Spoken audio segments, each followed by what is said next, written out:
Здравейте, аз съм Йордан и сега ще ви представя 3 факта и 3 мита за ромите. Според много хора, ромите произхождат от Индия. Всъщност ромите произхождат от Египет. Официалният факт на ромите е избран през 1971 на Световния конгрес и тогава е обявена песента Джелем Джелем за химн на ромите.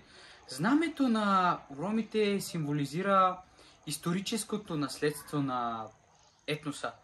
Да, някои елементи символизират също движението и промяната, както и вечните закономерности.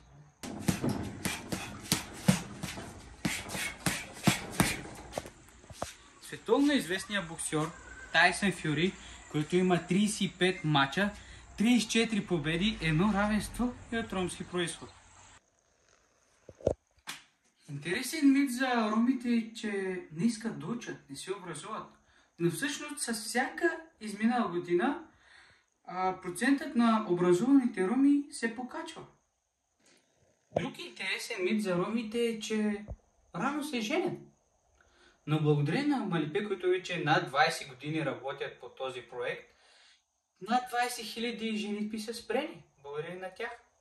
И третия последен мит за това видео е, че ромите са мързеливи. Но всъщност над 50% от доходите на ромите са заплати от техните постоянни работи.